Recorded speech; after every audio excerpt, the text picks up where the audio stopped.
안녕하세요, 줄리엣입니다. 저는 대학교를 졸업하고 해외 영업으로 회사 생활을 시작해서 아직까지 같은 회사에서 같은 직무로 일을 계속하고 있습니다. 동료들이랑 얘기해봐도 그렇고 블라인드 같은 직장인 커뮤니티를 봐도 고충은 어딜 가나 거의 비슷한 것 같은데요. 해외 영업을 하면서 제가 특히 힘들다고 느끼는 것들이 몇 가지가 있습니다. 먼저 제일 압도적으로 힘든 거는 유관부서에서 협조를 안 해줄 때가 많다는 부분입니다.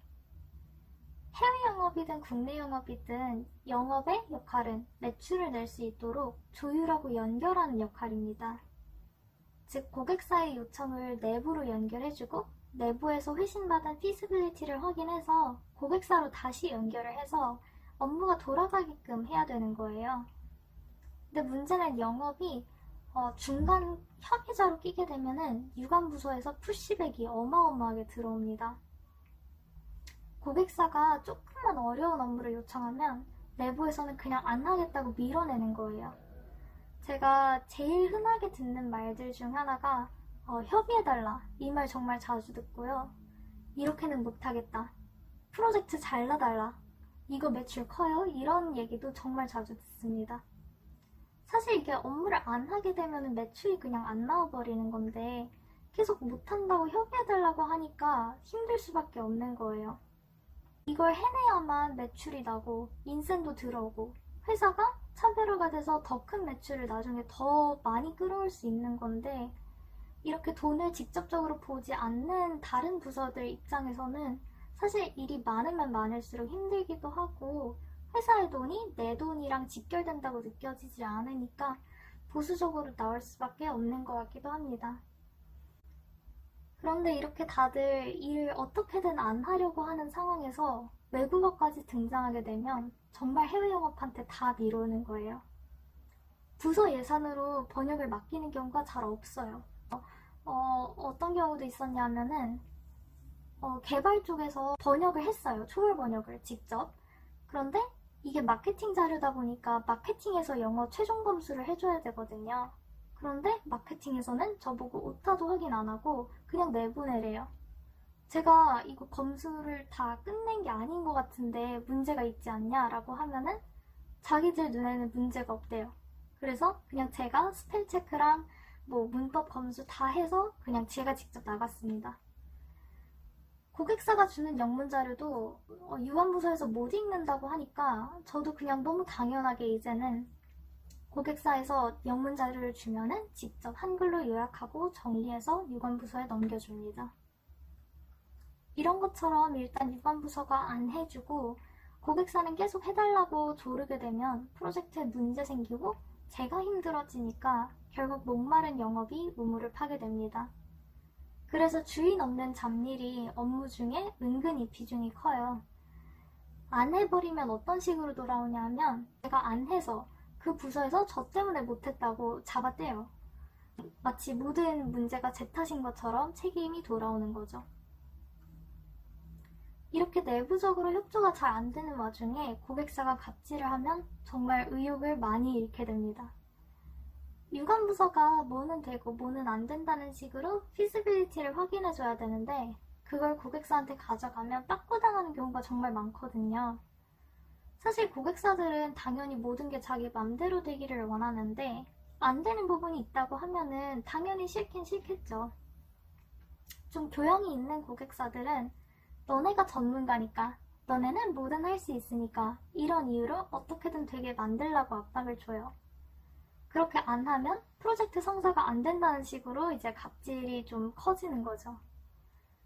유관부서에서는 자꾸 고객사에 가서 못한다고 얘기를 해라 이렇게 압박을 주고 고객사는 계속 해라 이렇게 압박을 주고 저는 중간에서 완전히 계속 이랬다 저랬다 가는 거죠. 제가 느끼기에 고객사들 중에 한국 고객사가 갑질이 압도적으로 심해요. 해외 영업인데 무슨 한국 고객사냐 하시겠지만 해외 영업을 하더라도 국내 사람들이랑 일을 할 일들이 계속 생겨요. 해외 거래처에 지사가 한국에 있다든지 아니면 한국에 중간자, 브로커 같은 게 있다든지 한국 사람이 해외에 나가서 일을 하고 있다든지 그런 경우로 한국 사람이랑 일을 할 일이 계속 생기는데요. 근데 한국 사람들이 특징이 말도 정말 돌려가기 너무 잘하고요. 거래 개념이 아니라 확실하게 갑을 관계로 봐요. 그리고 이메일보다 전화를 너무 좋아해요. 성격들이 급해서 일단 전화랑 카톡부터 날리는 거예요. 근데 전화로 일을 하다 보면 분명히 그때 고객사가 이렇게 저렇게 하라고 해서 저는 그걸 했는데 나중에 그거 아니었는데요? 이렇게 잡아떼는 경우가 있거든요. 그래서 소통은 꼭 메일로 남겨주는 게 좋은데 한국 사람들이 그렇게 잘 안 하려고 합니다. 그것도 그렇고 내 업무를 내 스케줄대로 처리하려면 메일로 꼭 일을 해야 머릿속으로 업무 순서가 정리되는데 전화가 와버리면 그걸 다 깨고 전화 온 그 일부터 처리를 해야 돼서 정말 몇 배로 정신이 없고 바빠져요. 사실 일은 늘 힘들고 갑은 늘 싫은데 한국 사람들은 그게 좀 유난히 심한 편인 것 같아요. 의외로 실적 압박은 생각보다 별로 심하지 않아요. 실적 압박은 어떤 식으로 들어오냐 하면 예를 들어 어떤 시점에 매출이 줄었다 싶으면 내야 되는 실적을 어떻게든 이번 달로 끌어와라. 이 프로젝트를 어떻게든 언제까지 앞당겨와라. 이런 식인 거예요. 그냥 시간적으로 압박이 더 생기고 굳이 안 해도 되는 프로젝트까지 애써서 성사를 시켜야 되는 거죠. 그런데 사실 실적 압박은 어디든 있는 거고 못 채운다고 해서 잘리지는 않아요. 좀 눈치가 보이긴 하는데 사실 사유만 명확하면 건드릴 수가 없거든요. 그래서 내가 정말 열심히 했고 잘했고 실적이 안 나온 사유가 뭔가 고객사에서 잘 안 풀렸던 부분이 있는 거라면 위에서도 납득을 하기는 해요. 그래서 기본적으로 내가 정말 크리티컬한 실수를 했다거나 그런 상황이 아니라면 기본적으로 실적은 나올 수밖에 없기도 합니다.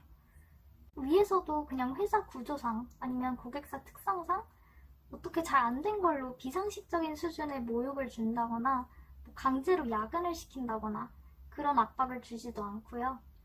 다만 이제 연말에 실적을 평가하거나 아니면 회사 사정이 되게 안 좋은데 실적이 안 나오고 있으면 개인적으로 좀 찔려서 야근을 자발적으로 하거나 아니면 그냥 추가 업무를 맡거나 그런 식으로 하게 되죠. 이렇게 평소보다 좀 더 적극적으로 나서는 상황이 생기면 자연스럽게 워라밸이 무너지거나 스트레스를 더 많이 받는 단점들이 생기죠. 저는 사실 취업하기 전에 영업 압박이 너무 무서워서 영업을 안 하고 싶었어요. 근데 오히려 실적 문제로 퇴사를 하고 싶었던 적은 한 번도 없었던 것 같아요. 좀 예상외로 무서운 부분은 해외 발령이랑 해외 출장이에요.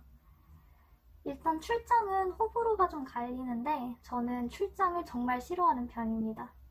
해외 가서 멋있는 정장 입고 계약도 멋있게 체결하고 그런 시나리오는 아예 없다고 보시면 되고요. 해외까지 나간다는 건 뭔가 이슈가 있어서 나가는 거거나 정말 크게 뭔가 시작하게 돼서 높은 사람들을 만나고 와야 된다거나 그런 상황들인 건데요. 제가 해외에서 다른 업무를 처리하고 있다고 해서 제 다른 고객사들이나 아니면은 한국에 있는 유관부서들이 그걸 봐주지는 않아요. 현지에서 제가 하루 종일 업무 미팅을 하고 저녁에 회식하고 밤에 호텔에 돌아오면 허겁지겁 노트북을 켜서 새벽까지 밀린 메일을 쳐야 되는 거예요. 그래서 또 출장 직후에 출장 보고서를 써내야 되는데 그것도 준비해야 되고요. 그래서 체력적으로 출장 기간 내내 정말 많이 힘듭니다.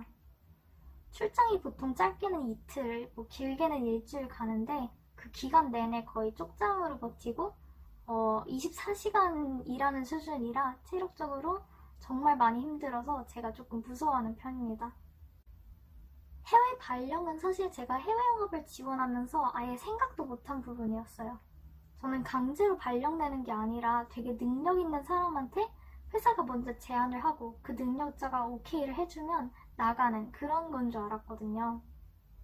근데 알고 보니까 해외 지사에 업무 해줄 인력이 부족하면 그냥 회사가 강제로 발령을 내는 경우도 있고요.